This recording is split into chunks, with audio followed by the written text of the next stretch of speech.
नमस्कार दोस्तों, स्वागत है आपका सर्कल इसके बारे में जो कि है गिरिडीह से। तो चलिए एक बार इसे डिटेल में समझ लेते हैं। तो ये पद के नाम है और सामान्य जाति, अनुसूचित जनजाति, पिछड़ा वर्ग, अत्यंत पिछड़ा वर्ग, ईडब्ल्यूएस और टोटल नंबर ऑफ वैकेंसी। तो यहाँ पे 38 वैकेंसी है गिरिडीह से। तो यहाँ पे चालक यानी ड्राइवर की वैकेंसी है, दफ्तरी है, जेरोक्स जेरोक्स जनरेटर ऑपरेटर है, रात्रि प्रहरी है, आदेशपाल है और ट्रेजरी सरकार है, स्वीपर है और कुल पद है। जैसा कि यहाँ पे देख सकते हैं, आदेशपाल की यहाँ पे सामान्य जाति की 16 वैकेंसीज है, अनुसूचित जाति की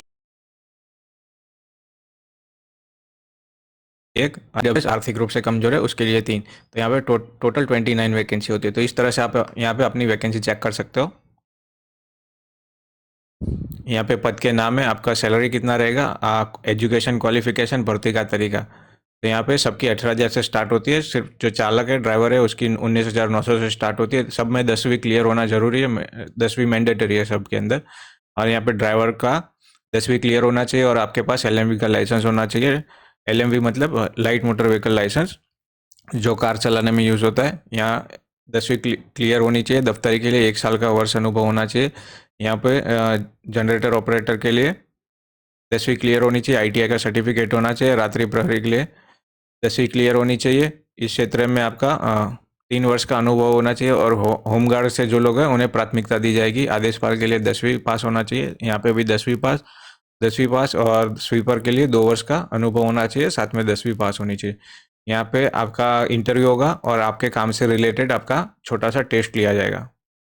भारत का नागरिक होना जरूरी है और मानसिक और शारीरिक रूप से स्वस्थ होना चाहिए।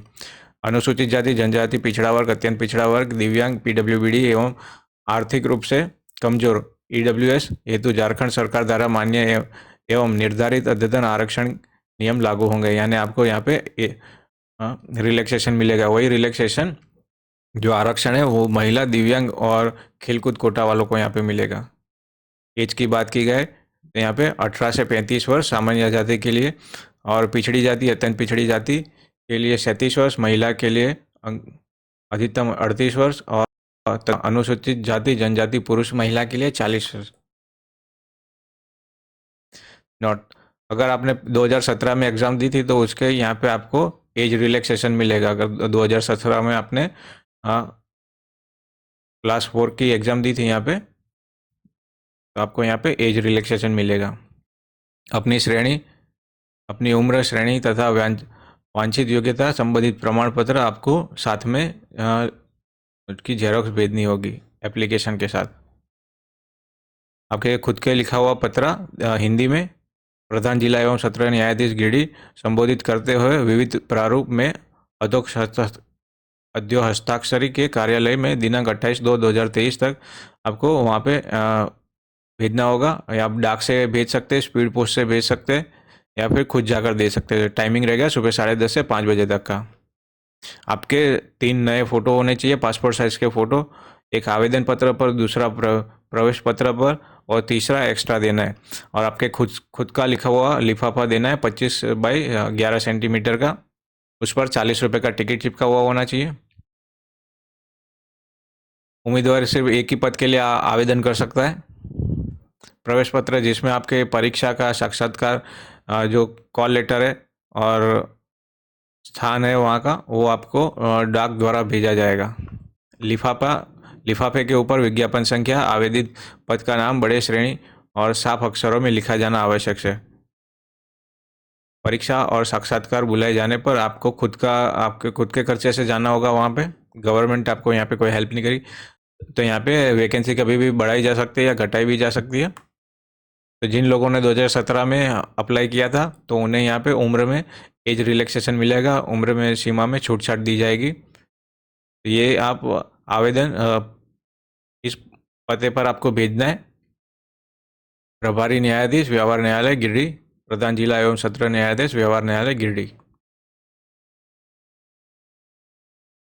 तो ये फॉर्म है, तो देख लेते हैं फॉर्म कैसे भरते हैं। तो यहाँ पे आपको अपना फ़ोटो चिपकाना है, आपको यहाँ पे पूरा नाम लिखना है आपका, और यहाँ इंग्लिश में आपका नाम लिखना है, कैपिटल में लिखे आपके पिता का नाम, आपकी बर्थ डेट और 1/8/2022 तक आपकी कितनी एज हुई है वो यहाँ पे कैलकुलेट करके लिखना है। वो आप गूगल पे सर्च करके लिख सकते हो यहाँ पे।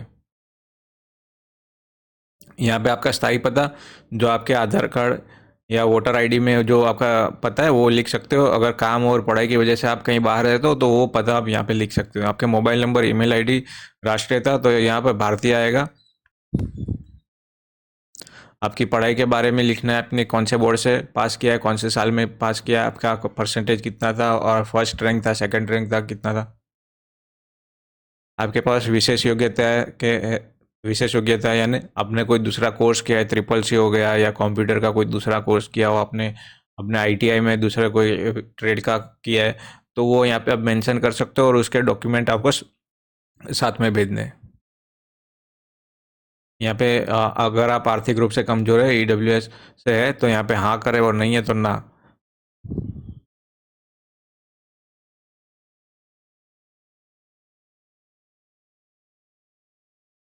यहाँ पे आप जो भी कास्ट से बिलोंग करते हैं वहाँ पे आपको टिक करना है।